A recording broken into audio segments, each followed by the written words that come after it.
Bismillahirrahmanirrahim. Assalamualaikum warahmatullahi wabarakatuh. Perkenalkan, nama saya Azra Hasna, akan menjelaskan tentang iman kepada Allah adalah sesuai dengan fitrah manusia.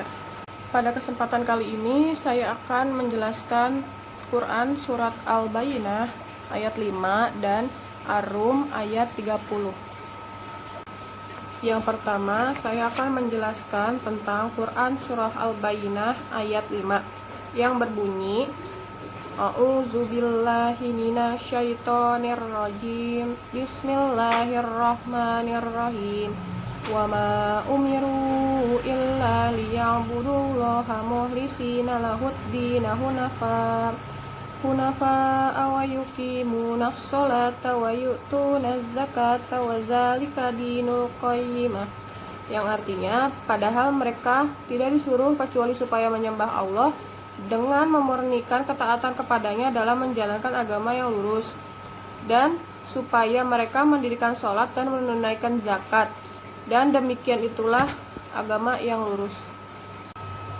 Though they were not told to worship God by sanctifying obedience to Him, practicing upright religion, and that they might set up prayer and accomplish alms, and so it is upright religion.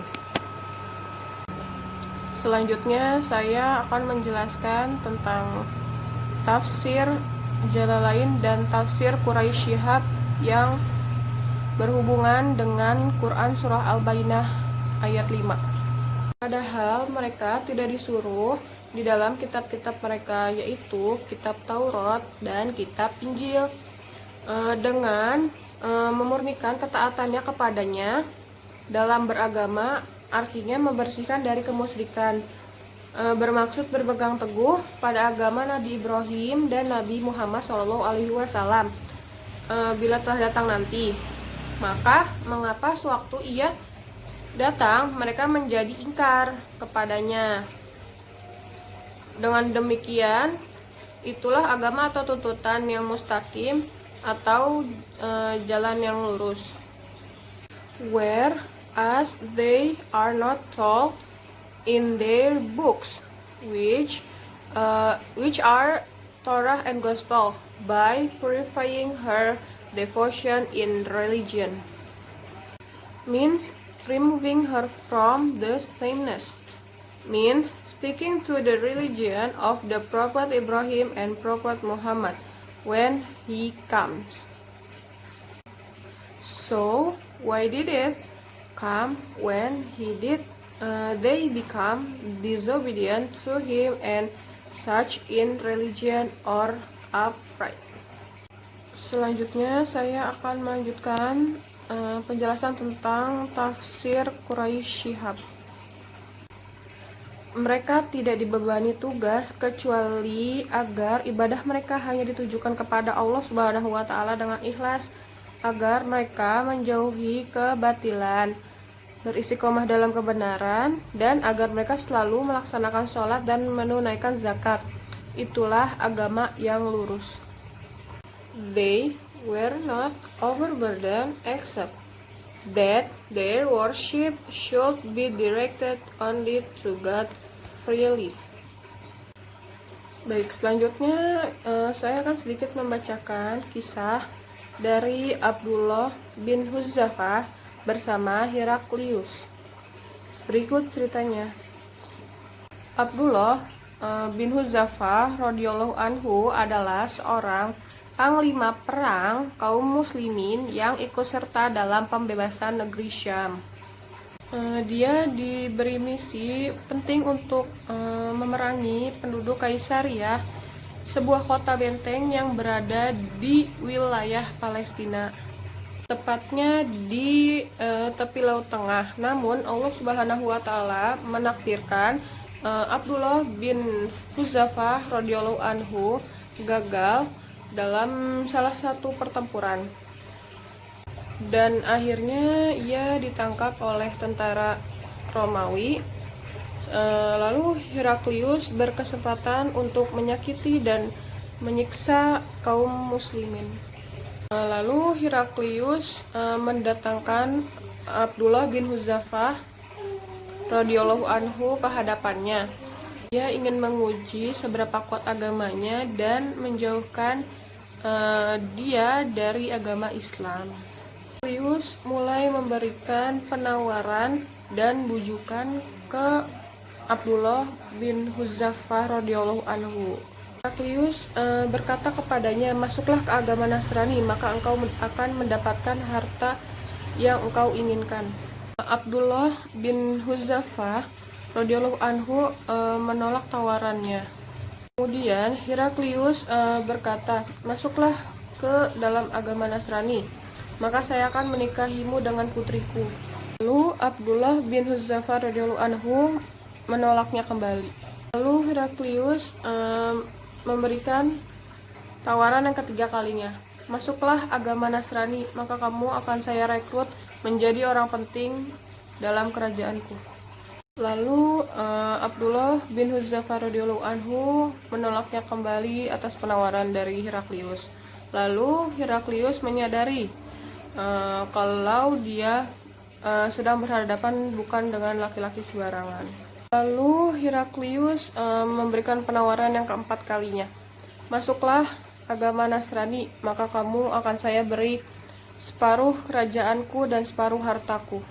Lalu Abdullah bin Hudzafah radhiyallahu anhu menjawab dengan tegas, "Meskipun kamu telah memberikan semua harta yang kamu miliki, saya tidak akan meninggalkan agama Nabi Muhammad SAW hanya sekejap mata."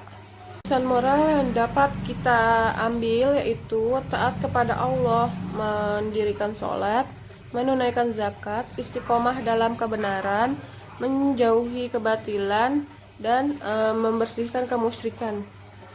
Selanjutnya ada surah Ar-Rum ayat 30 yang berbunyi, "A'udzubillahi minasyaitonirrajim, bismillahirrahmanirrahim. Fa'akim wajhaka lid-dini hanifa fitrallahi allati fataran nasi 'alaiha la tabdila li khalqillah zalika dinul qayyim walakinna aktsaran nasi la ya'lamun." Shadaqallahul azim. Artinya, maka hadapkanlah wajahku lurus kepada Allah, tetaplah atas fitrah Allah yang telah menciptakan manusia dengan fitrah. Tidak ada perubahan dengan fitrah Allah. Itulah agama yang lurus, tapi kebanyakan manusia tidak mengetahuinya. Then meet your face head on with the religion of God. The blasphemy of God who has created man in that fit. There is no rest in Allah. It is upright religion. But most human don't know. Terdapat dua tafsir, yaitu tafsir Al-Mukhtasar dan tafsir Min Fathil Qadir. Yang pertama adalah tafsir Al-Mukhtasar. Tegakkanlah wajahmu dan berjalanlah terus atas agama yang Allah syariatkan untukmu, yaitu Islam, di mana Allah telah memfitrahkan manusia di atasnya. Inilah jalan yang lurus yang menyampaikan ridho Allah, Tuhan semesta alam dan surganya. Akan tetapi kebanyakan manusia tidak mengetahui apa yang diperintahkan kepadamu adalah agama yang hak, bukan yang lainnya.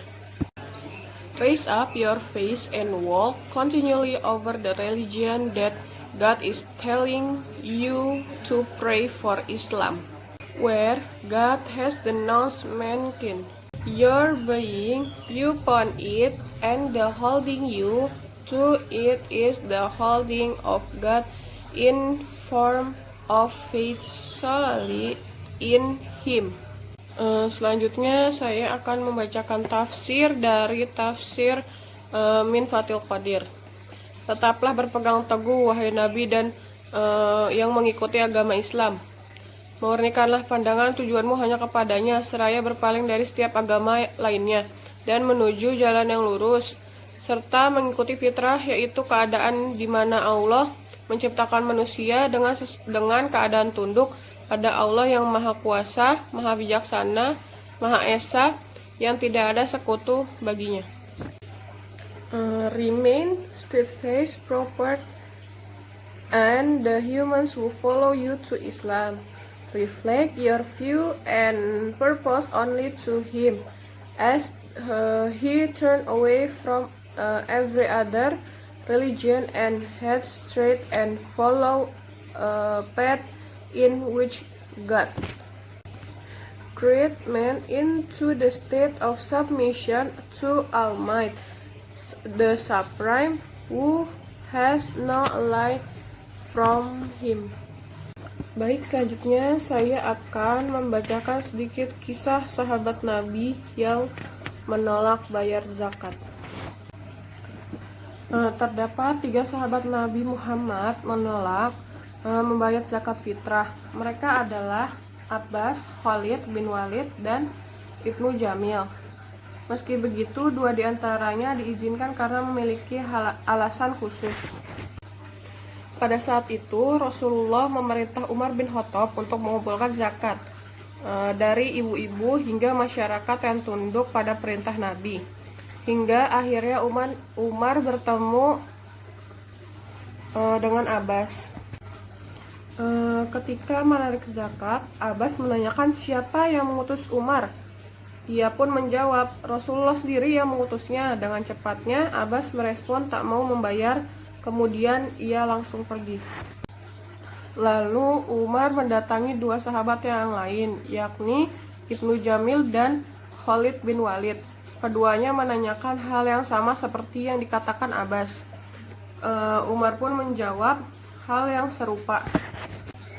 Kemudian Umar melaporkan ketiga sahabat itu kepada Rasulullah, dan Rasulullah menjawab yang bikin Umar kaget. Wahai Umar, tidaklah engkau tahu bahwa Abbas adalah pamanku? Aku yang akan membayar zakatnya selama 2 tahun. Zakatnya menjadi kewajibanku untuk membayarnya selama 2 tahun. Sebab aku telah meminjam uang zakat darinya untuk 2 tahun. Adapun Khalid, kalian telah berbuat zalim kepadanya. Dia telah mewakafkan perbekalan dan perlengkapannya di jalan Allah. Pun Ibnu Jamil tidaklah pantas ia menolak membayar zakat karena dulu dia orang fakir, lalu Allah membuatnya dia menjadi kaya. Maksudnya Ibnu Jamil tidak pantas untuk menolak membayar zakat, ujar Rasulullah. It is 3 companions of the Prophet Muhammad refused to pay zakat fitrah. They are Abbas, Khalid bin Walid, dan Ibnu Jamil. Even so, 2 of them followed for special reason. At the time, Rasulullah called Umar bin Khattab to collect zakat from mother to society, obey the proper order, until finally Umar met Abbas. When collecting zakat, Abbas asked who sent Umar. He also answered the Prophet himself sent it. Immediately, Abbas responded by refusing to pay him. Then he immediately left. Then Umar went to other friends, namely Ibnu Jamil and Khalid bin Walid. Both of them asked the same things as Abbas said. Umar also answered the same thing. Then Umar reported the 3 friends who refused to pay zakat fitrah to the Prophet. The Prophet answer also shocked Umar. Umar, you don't know that Abbas is my uncle. I'm the one who will pay his zakat for 2 years. His zakat become to obligation to pay him for 2 years because I had borrowed zakat money from him for 2 years, say the Prophet. Rasulullah continue ask for Khalid. You have done wrong to him. He has donated all of his supplies and equipment in the way of Allah. As for Ibnu Jamil, it is not appropriate for him to refuse to pay zakat because he was a poor man, and Allah made him rich. That is there no reason for Ibnu Jamil to refuse pay zakat, say Rasulullah. Jadi pesan moral yang dapat kita ambil yang itu, yang pertama, Allah menciptakan manusia dengan fitrah. Yang kedua, berpegang teguh. Yang ketiga, jalan yang lurus. Sekian penjelasan yang dapat saya sampaikan. Kurang lebihnya mohon maaf. Wassalamualaikum warahmatullahi wabarakatuh.